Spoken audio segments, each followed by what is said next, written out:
Willkommen zurück auf dem Kanal Computersachen und heute geht es um das heikle Thema, was auch schon lange überfällig ist, Paperless GOBD einfach erklärt, was, wo, wie lange aufbewahren.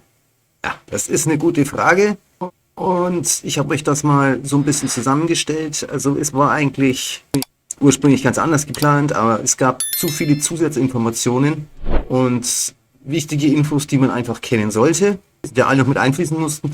Das insgesamt dazu geführt hat, dass ich, glaube ich, diesen Artikel an die 7 Mal neu angefangen habe zu schreiben und er auch jetzt ganz anders geworden ist, als es eigentlich geplant war. Es wird auch kein Video groß dazu geben, wie man das jetzt einrichtet. Wichtig ist, dass ihr wisst, was GOBD ist, wo sie gilt, in welchen Ländern was gilt. Und das ist ja alles einfach nochmal für euch aufbereitet und zusammengefasst. Und damit lasst uns einfach in das Thema einsteigen. In welchen Ländern gilt die GOBD? Grundsätzlich gilt die GOBD mal nur in Deutschland. Das ist eine Verwaltungsvorschrift des Bundesministeriums der Finanzen, BMF, gilt ausschließlich in Deutschland. Das ist der Kernpunkt. Die sind am heftigsten. Ansonsten wäre die Dokumentenablage und das Sicherstellen von Nichtüberschreibbarkeit, Unveränderbarkeit eigentlich gar nicht so heftig. Allerdings sollte man auch dazu wissen, für wen was gilt. Unternehmer, Freiberufler, Vereine und Einzelunternehmer, die steuerpflichtig in Deutschland sind und das verwenden wollen, müssen die GOBD einhalten. Sowie Privatpersonen, deren steuerliche Unterlagen, zum Beispiel Vermietung, Kapitalerträge, führen. So, das ist ja so ein kleines Stolpersteinchen hier. Da kommen wir dann noch zu, was Privatpersonen angeht. Nicht gültig ist die GOBD, wie erwähnt, nur in Deutschland, nicht in Österreich, in der Schweiz und in anderen EU-Staaten. Dort greifen eigene Regelwerke, zum Beispiel die BAU, OR, die USTG spielt noch mit rein und man glaubt es nicht, die DSVGO lässt sich da auch noch blicken. GOBD ist eigentlich, man kann sagen, die heftigste Abhandlung der ganzen Geschichte und man kann dazu nur sagen, es grenzt an Überwachungsgeilheit. Das ist meine Meinung einfach dazu. Man kann es auch echt übertreiben. Ob das mal irgendwann gelockert wird oder aufgebohrt wird, ob noch schlimmer wird, kann dir keiner sagen. Wissen wir alles nicht. Dies ist jetzt Fakt hier, Stand 25. Oktober und an den halten wir uns jetzt erst einmal fest. Wenn du im Ausland bist, gelten für dich die EU-Richtlinien, GOBD und das ganze Zeug zum Beispiel gleich überhaupt nicht. Frag bei deiner zuständigen Behörde danach, deinem Finanzamt, was du in deinem entsprechenden Land hast, was du zu beachten hast, wenn es dort überhaupt etwas zu beachten gibt. Also ich weiß von meinen Besuchen beim Finanzamt hier in Thailand mit meinen Unterlagen, sie waren schwer beeindruckt von meinem Paperless und es gab keine Nachfragen, sie hat das auf dem Bildschirm durchgelesen, sie hat die Dokumente durchgeschaut, hat sie akzeptiert, sie hat nicht mal eine Kopie davon gemacht. Also hier schaut die Welt wieder ganz anders aus. Egal wo du wohnst, mach dich in deinem Land schlau, wenn du ausgewandert bist, was du in dem Land zu beachten hast. Wenn du jetzt allerdings steuerlich an Deutschland gebunden bist, weil du noch irgendwie Immobilien hast oder sonst irgendwas oder Pensionen oder Rente dort versteuerst, es gibt da die dollsten Konstellationen, solltest du die GOBD weiterhin einhalten. Und zwar so lange, bis deine Steuerpflicht in Deutschland offiziell beendet ist. Was sie natürlich nicht wird, wenn du Rente beziehst oder Pensionen, die du versteuerst. Ist klar. Danach müssen natürlich auch die Aufbewahrungsfristen nach Beendigung der Steuerpflicht eingehalten werden. Das heißt, die steuerpflichtige End kannst du nicht also löschen, sondern muss die Aufbewahrungsfrist natürlich noch einhalten. Auch ganz wichtig. Wie gesagt, man muss hier wirklich drumherum sehr viel beachten. Ich denke, dass es irgendwann mal vereinfacht wird, dass das Regelwerk ein bisschen zurückgekürzt wird, weil es ist schon, ja, reden wir nicht drüber. Dann habe ich euch nochmal ganz kurz erklärt, hier die GOBD, die BAU, die OR, die USTG und die DSVGO. Was dazu noch wichtig zu erwähnen ist, dann was Paperless betrifft. Paperless kann generell beide Seiten abdecken, das ist überhaupt kein Problem. Ihr müsst nur die Audiologs einschalten, das OCR auf PDF A einstellen. Das aktiviert natürlich, also einschalten. Zugriff von Benutzerrechten gesteuert, ist auch klar, die müsst ihr auch einrichten. Ihr könnt also nicht allen Benutzern Zugriff auf alles geben, sondern es muss löschen, gesperrt sein und so weiter. Papierkorb muss ausgeschaltet werden. Wie gesagt, es ist einmal eine Einrichtung, es ist gar nicht so schlimm, man kann es relativ einfach durchziehen und dann hat man das. Die GOBD-Pflicht für Deutschland.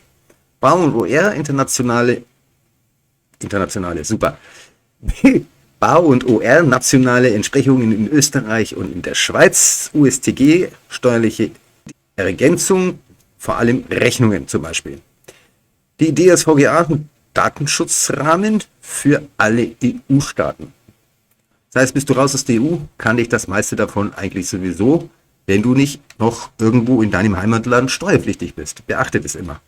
Paperless kann also in allen Ländern GOBD ähnlich betrieben werden, beziehungsweise gesetzeskonform betrieben werden, solange die Unveränderbarkeit, Nachvollziehbarkeit und Datenschutz gewährleistet sind. Also es ist, wie gesagt, kein Hexenwerk. Den Artikel könnt ihr euch nochmal ganz genau durchlesen. Es ist sehr explizit alles aufgeführt. Ich verlinke euch den unten in der Videobeschreibung. Findet ihr direkt auf meiner Homepage natürlich auch in der ganzen Paperless-Reihe. Und da seid ihr auf der sicheren Seite. Das könnt ihr euch natürlich auch speichern und ausdrucken. Ne? Kleines PDF in Paperless reinhängen. Spaß muss sein. Dann noch Tipp. Habe ich aus den Communities und aus Diskussionen mit anderen, die das gemacht haben, schon eingereicht haben. Im Allgemeinen ist es am besten, direkt mit der zuständigen Finanzbehörde Kontakt aufzunehmen, weil es dreht sich alles nur in der Regel, der schlimmste Teil an der ganzen Sache, das Finanzamt, Finanzbehörden. Da eure Unterlagen einreichen, zur Prüfung und Genehmigung einzureichen. Ne? Prüfung und Genehmigung. Das Einreichen ist natürlich so eine Sache, die sollen es prüfen und genehmigen, ist klar. Dafür brauchst du eine Audit-Checkliste, ist unten im Artikel verlinkt zum Download, habe ich euch mit eingestellt, in Deutsch und in Englisch. Und die Verfahrensdokumentation ist eine Vorlage dabei, wie sowas denn aussehen soll. So stellst du sicher, dass du den systemgesetzlichen Anforderungen entsprichst und so weiter und keine Überraschungen erlebst. Die Vorlage zum Download findet ihr, wie gesagt, unten. So, und jetzt kommen wir zum ganz interessanten Punkt. Das ist meine persönliche Meinung. Schreibt nicht gleich wieder in die Kommentare, dass ihr mich ans Kreuz nageln wollt. Nein, muss nicht sein. Müsste ich bloß wieder löschen. Wenn du wirklich hundertprozentig sicher sein möchtest, dass niemand die Echtheit deiner digitalen Dokumente anzweifeln kann, empfehle ich dir auch im privaten Bereich die GOBD oder entsprechende Richtlinien deines Landes umzusetzen. Es kann immer mal wieder zu einem Rechtsstreit kommen und sonstiges. Und bei Gericht wird einfach schmutzige Wäsche gewaschen. Bei Scheidung erst recht. Im Zweifelsfall kannst du immer sagen, hey, meine Dokumentenablage ist sogar dokumentenkonform, alles abgerichtet, BOBD-tauglich und so weiter. Ich kann das hier alles belegen, das hat seine Richtigkeit. Es ist auch weiter unten nochmal aufgeführt, was für Dokumente gibt, was fürs Finanzamt gilt und so weiter. Das ist alles nochmal genau aufgeschlüsselt, deshalb ist das hier auch ein ziemlich langer Beitrag und ich will Ihnen jetzt auch nicht komplett alles vorlesen und durchexerzieren, sondern ich übergehe das jetzt mit euch, dass ihr so einen groben Einblick habt. Und wie gesagt, das lest euch dann einfach auf dem Homepage-Artikel genau durch. Da ist das alles explizit genau aufgeführt. Datensicherung. Noch einmal, ganz wichtiger Punkt. Wenn du deine ganzen Dokumente, Unterlagen einem elektronischen System anvertraust, sichere deine Daten. Ich habe euch hier den Artikel verlinkt. Es gibt einen eigenen Beitrag dazu. Paperless Backup automatisch. Ne, in der Regel wird es ja unter Docker betrieben. Man lässt es selber auf seinem Home-System laufen und hat dann Docker-Daten sichern. Ne, da könnt ihr euch das dann installieren und einrichten und dann wird euer Paperless immer so gesichert, dass ihr das jederzeit auch wieder herstellen könnt. Und diese Sicherung könnt ihr dann auch noch irgendwo auf eine Cloud kopieren oder die Datensicherung entsprechend noch ein bisschen anpassen, dass alle 3 Monate zum Beispiel oder einmal im Monat eine Sicherung in einer Cloud irgendwo abgelegt wird, dass man eine Sicherung hat, die vom Standort nochmal getrennt ist. Ansonsten Sicherung gilt generell immer auf einen anderen Computer, auf eine andere Festplatte. Aber wie gesagt, alles nochmal ganz genau in diesem Artikel beschrieben. Solltest du auch unbedingt beachten, damit du hier auf der sicheren Seite bist und keine bösen Überraschungen erlebst. Der Verlust deiner elektronischen Akten kann dich in Schwierigkeiten bringen, wenn es dann wirklich mal um Nachweise geht, die du bringen musst, aber nicht mehr bringen kannst. So, dann bleiben wir noch bei dem Thema Datensicherung. Das, was ich jetzt bis hierhin erklärt habe, das ist die Datensicherung, die ihr hier in diesem Artikel findet. Diese Datensicherung ist nicht GOBD-konform oder rechtlich konform, auch nicht mit Österreich und Schweiz. Diese Paperless-Datensicherung ist, wenn du dich entscheidest, Paperless nicht GOBD-konform oder rechtlich konform zu nutzen, also rein privat. Jetzt fangen wir mal ganz einfach an. Datensicherung bleibt wichtig, haben wir schon erklärt. Dann, wie gesagt, diese Sicherung hier kannst du benutzen, wenn du das rein privat nutzt, also nicht GOBD-konform. Der Hintergrund, warum ich das jetzt nochmal so genau aufführe, ist, dass dieses Skript nur die letzten 3 Sicherungen aufbewahrt. Die GOBD hingegen oder die rechtliche Konformität verlangt hingegen, die steuerlich relevanten Daten für das Finanzamt zugänglich bleiben. Z1 direkter Zugriff, Z2 maschinelle Auswertung, Z3 Datenexport. Datenexport, der kommt dann auch noch ein bisschen, da sage ich dann gleich noch was zu. Das ist in diesem Skript nicht berücksichtigt. Ganz wichtig.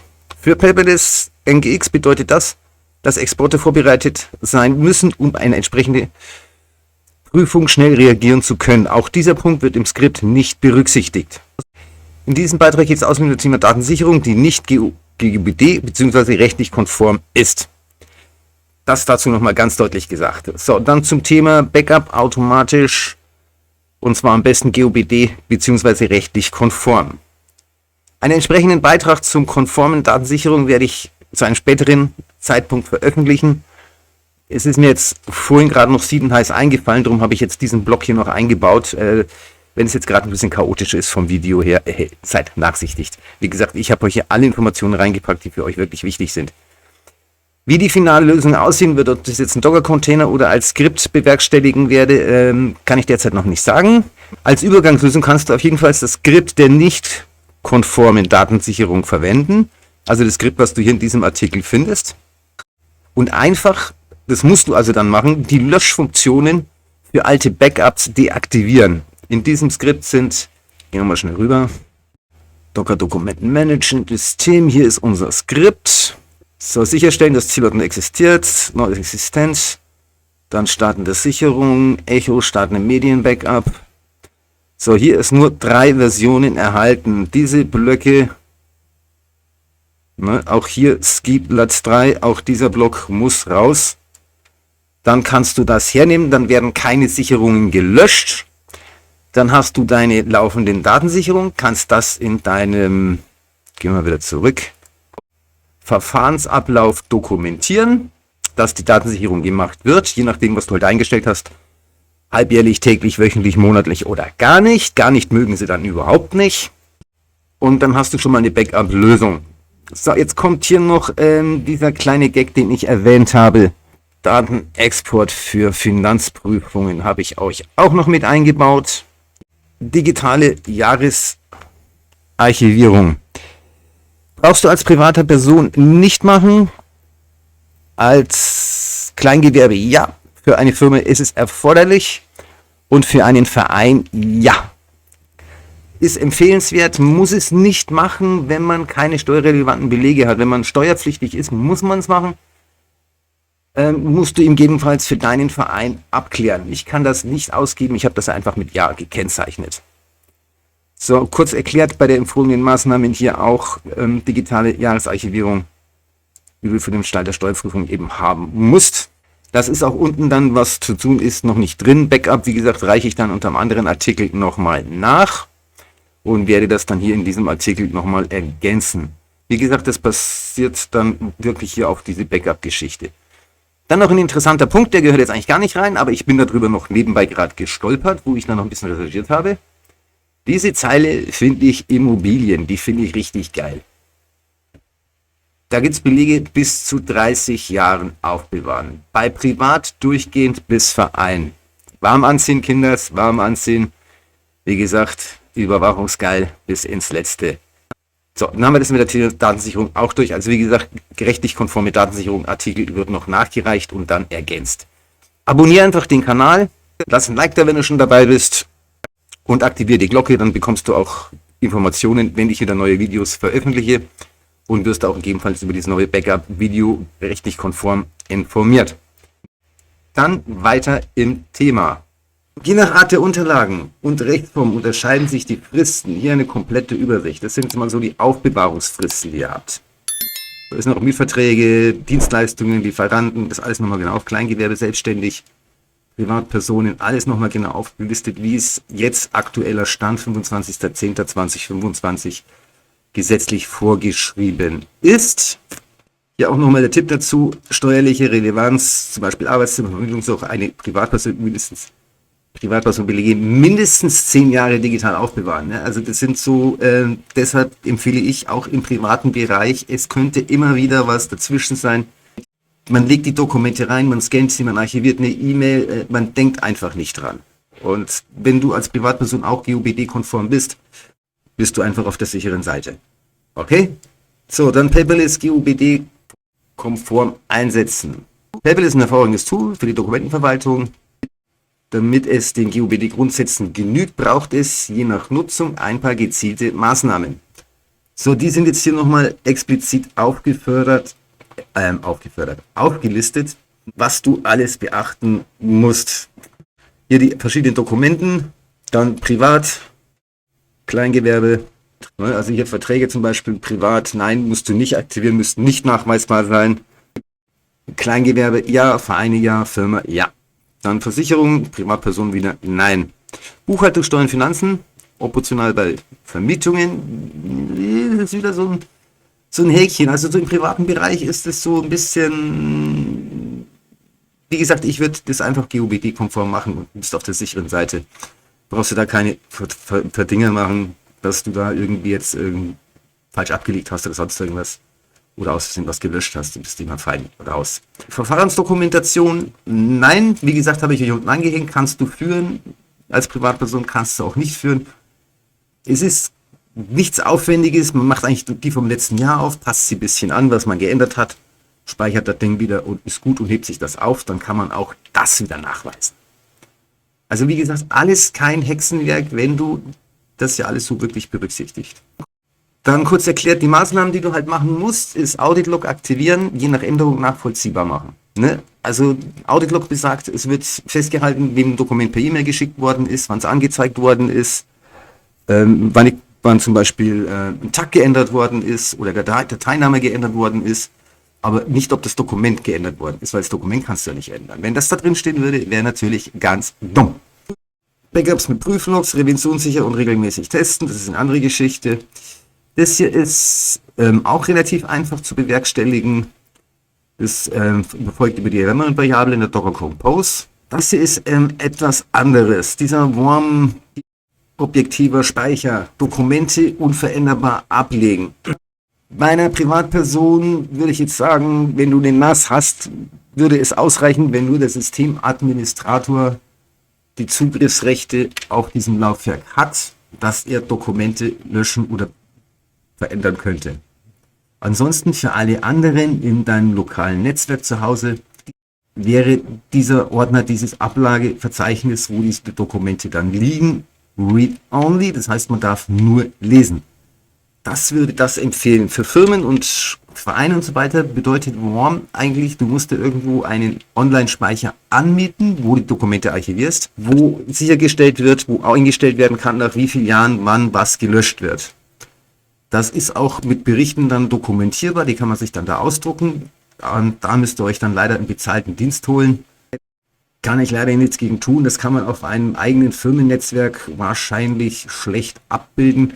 Könnte sein, dass man das durchbringt, dass man die Genehmigung trotzdem bekommt, wenn man ein Verzeichnis zur Verfügung stellt, was diesen Anforderungen entspricht. Wie gesagt, das ist so ein Knackpunkt, da musst du dir eine passende Lösung suchen.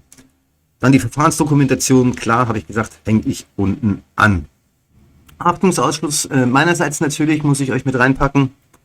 Ist klar, den bitte auch beachten. So, dann geht es mal weiter hier, Schritt für Schritt Anleitung. Da kommt jetzt eigentlich so der interessante Teil für euch, wie ihr das Ganze denn einrichten könnt. So, die Audit-Log aktivieren. Da wird in der Docker Compose-Datei einfach das hier noch ergänzend eingetragen. Das ist also, wie gesagt, auch kein Hexenwerk. Dann wird auch angezeigt, wer wann was gemacht hat.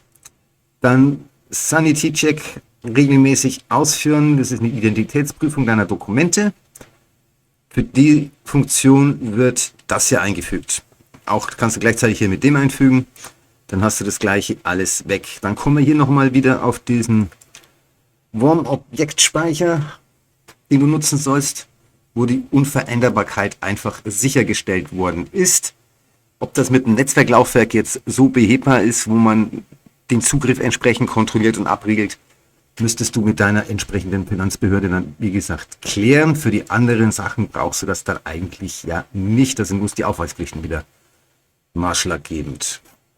In dieses Formverzeichnis wird dann eben die Ablage Paperless Media Root reingelegt. Das heißt, alle Dokumente, die Paperless ablegt, würden dann in diesem Formverzeichnis, das du nicht mehr ändern kannst, abgelegt. Dann, was hat es mit PDF-A und OCR auf sich? PDF-A ist ein spezielles PDF-Format, was langzeitbindend verfügbar ist. Das heißt, es kann nicht sein, dass nächstes Jahr PDF-A nicht mehr existiert, sondern es ist sichergestellt, dass das eine Zeit lang verfügbar bleibt. Wie lange, habe ich jetzt ehrlich gesagt auch nicht in der Birne. Kann ich euch an dieser Stelle nicht sagen, hätte ich vielleicht noch recherchieren können, aber habe ich auch nicht dran gedacht.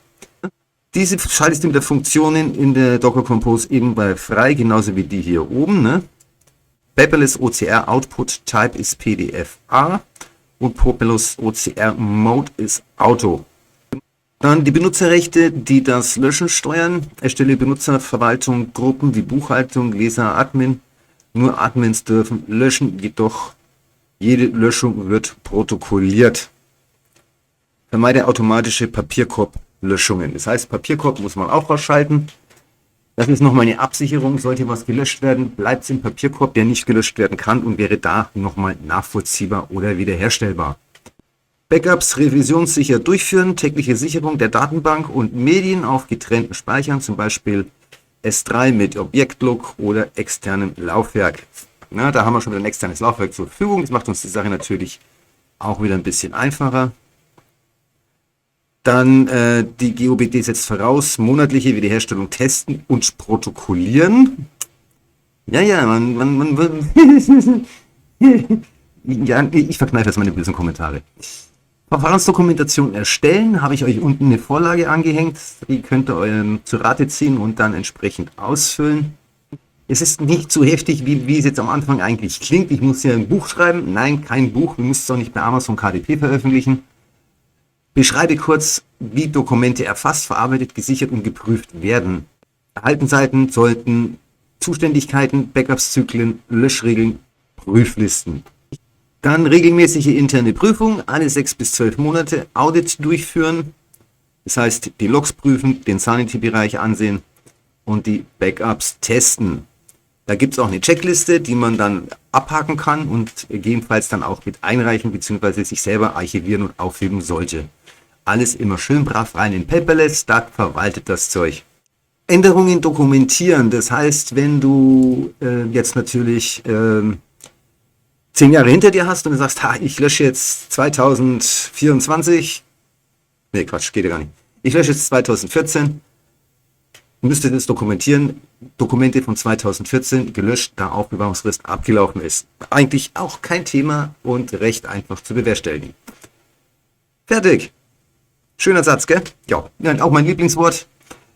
Mit diesen 8 Schritten ist dein Paperless-System technisch und organisatorisch auf einem guten Weg zur GOBD-Konformität, egal ob du privat oder geschäftlich nutzt.